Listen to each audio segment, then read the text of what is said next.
That the house over the way was tenanted was plain to all the world. At least one occupant sat gazing through the window of the first-floor front room. An old woman in a cap, one of those large old-fashioned caps which our grandmothers used to wear, tied with strings under the chin. It was a bow window, and as she was seated in the bay looking right in our direction, she could hardly have failed to see us as we advanced. Indeed, she continued to stare at us all the while with placid calmness. Yet I knocked once, twice, and yet again without the slightest notice being taken of my summons. Sidney gave expression to his impatience in his own peculiar vein. Knockers in this part of the world seem intended for ornament only. Nobody seems to pay any attention to them when they're used. The old lady upstairs must be either deaf or dotty. He went out into the road to see if she still was there. She's looking at me as calmly as you please. What does she think we're doing here, I wonder, playing a tune on her front door by way of a little amusement, madam? He took off his hat and waved it to her. Madam! Might I observe that if you won't condescend to notice that we're here, your front door will run the risk of being severely injured. She don't care for me any more than if I was nothing at all. Sound another tattoo upon that knocker. Perhaps she's so deaf that nothing short of a cataclysmal uproar will reach her auditory nerves. She immediately proved, however, that she was nothing of the sort. Hardly had the sounds of my further knocking died away than, throwing up the window, she thrust out her head and addressed me in a fashion which, under the circumstances, was as unexpected as it was uncalled for. Now, young man, you needn't be in such a hurry, Sidney explained. Pardon me, madam, it's not so much a hurry we're in as pressed for time. This is a matter of life and death. She turned her attention to Sidney, speaking with a frankness for which, I imagine, he was unprepared. I don't want none of your imperence, young man. I've seen you before. You've been hanging about here the whole day long, and I don't like the looks of you, and so I'll let you know. That's my front door, and that's my knocker. I'll come down and open when I like, but I'm not going to be hurried, and if the knocker's so much as touched again, I won't come down at all. She closed the window with a bang. Sidney seemed divided between mirth and indignation. That's a nice old lady, on my honor, one of the good old crusty sort. Agreeable characters this neighborhood seems to grow. A sojourn hereabouts should do one good. Unfortunately, I don't feel disposed just now to stand and kick my heels in the road. Again saluting the old dame by raising his hat, he shouted to her at the top of his voice. Madam, I beg 10,000 pardons for troubling you, but this is a matter in which every second is of vital importance. Would you allow me to ask you one or two questions? Up went the window, out came the old lady's head.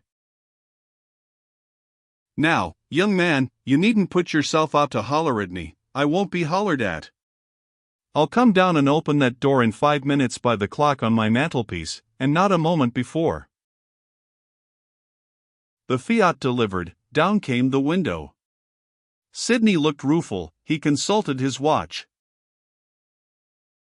I don't know what you think, Champnell, but I really doubt if this comfortable creature can tell us anything worth waiting another 5 minutes to hear. We mustn't let the grass grow under our feet, and time is getting on. I was of a different opinion, and said so. I'm afraid, Atherton, that I can't agree with you.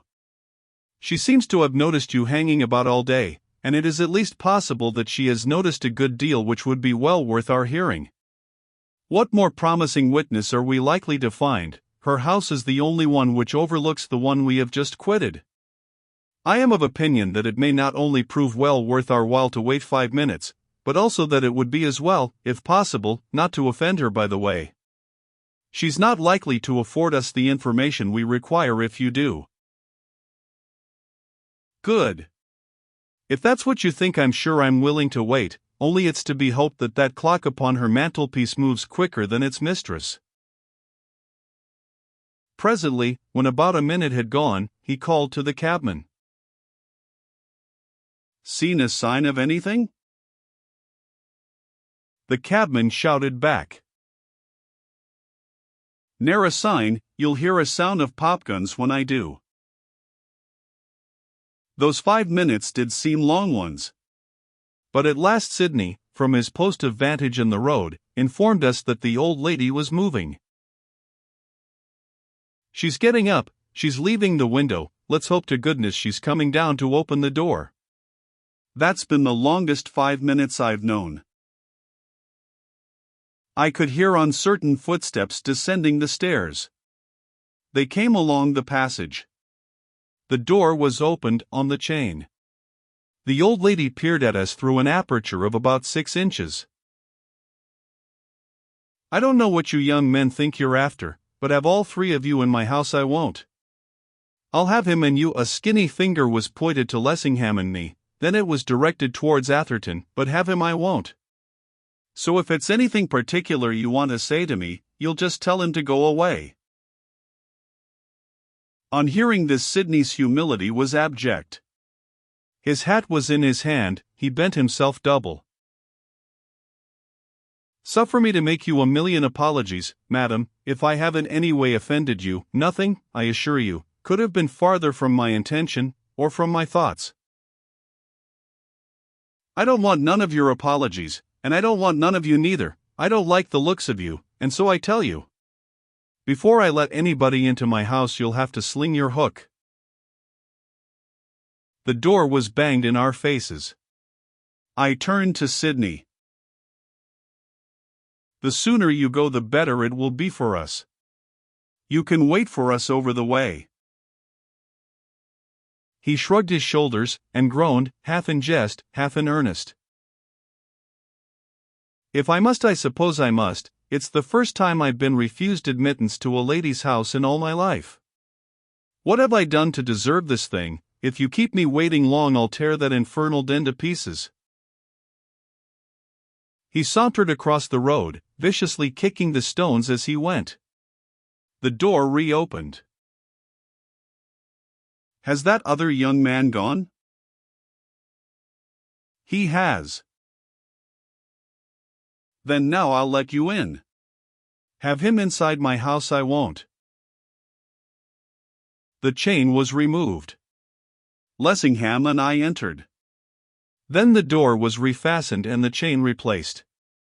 Our hostess showed us into the front room on the ground floor. It was sparsely furnished and not too clean, but there were chairs enough for us to sit upon, which she insisted on our occupying. "Sit down, do, I can't abide to see folks standing, it gives me the fidgets."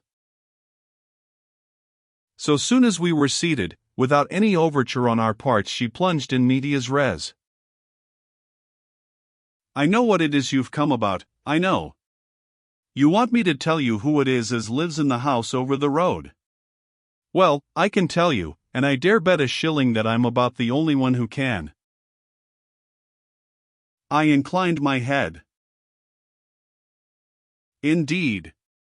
Is that so, madam?" She was huffed at once. "Don't madam me, I can't bear none of your lip service. I'm a plain-spoken woman, that's what I am, and I like other people's tongues to be as plain as mine. My name's Miss Louisa Coleman, but I'm generally called Miss Coleman. I'm only called Louisa by my relatives." Since she was apparently between 70 and 80, and looked every year of her apparent age, I deemed that possible. Miss Coleman was evidently a character. If one was desirous of getting information out of her, it would be necessary to allow her to impart it in her own manner. To endeavor to induce her to impart it in anybody else's would be time clean wasted. We had Sidney's fate before our eyes. She started with a sort of roundabout preamble. "This property is mine. It was left me by my uncle, the late George Henry Jobson. He's buried in Hammersmith Cemetery just over the way. He left me the whole of it.